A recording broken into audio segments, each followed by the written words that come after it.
అనురూపు నిన్నునే మిన్ను రూపం చేర భావోన్ములకుడాగు అరుణాచల సూత్ర జ్ఞానము లేని పామరు.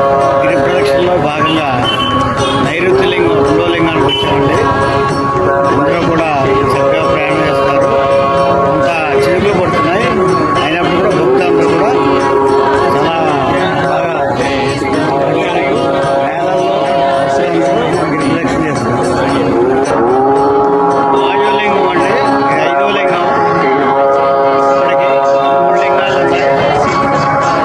ప్రదక్షిణ మళ్ళీ ముందుకు సాగుతున్నాం. వరుణలింగం అండి, వరుణలింగ దర్శనం అయింది.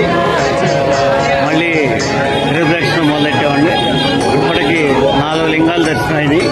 ఇంకా 4 లింగాలు దర్శనం అవ్వాల్సి ఉంది. కుబేరలింగం దర్శనానికి వచ్చామండి.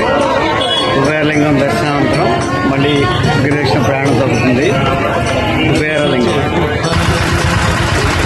ఈశాన్యలింగం అండి. ఇది 6వ లింగం, ఈశాన్యలింగం. దీని తర్వాత ఇంకొక 2 లింగాలు ఉన్నాయి. 2 కిలోమీటర్లు దాంట్లో గిరి ప్రదక్షిణ పూర్తవుతుంది.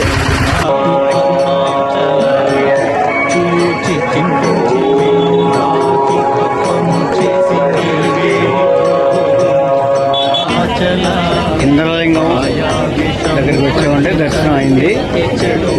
ఇంద్రలింగం దర్శనం అయిన తర్వాత ఇంకొక లింగం ఉన్న దర్శనం అయిపోయిన తర్వాత గిరి ప్రదక్షిణ యాత్ర ముగుస్తుంది. ప్రస్తుతం ఇంద్రలింగం దర్శనం చేసుకుని బయలుదేరాం. ఇంద్రలింగం ఇప్పుడు ఇంద్రలింగ దర్శనానికి వచ్చామండి. దర్శనం అనంతరం మళ్ళీ గిరి ప్రదక్షిణ. ఇంద్రలింగం అగ్నిలింగం అదే గిరి ప్రదక్షిణలో మేము దర్శించుకున్న ఆఖరి లింగం అగ్నిలింగం. మేము వినాయకుడి గుడి వద్ద మొదలెట్టాం.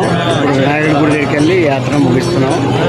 ఈ యాత్రని దిగ్విజయం చేసేందుకు అరుణాచలేశ్వరికి కృతజ్ఞతలు తెలియజేస్తాం. గిరి ప్రదక్షిణ నుండి వేలాది భక్తులు గిరి ప్రదక్షిణ చేస్తారు.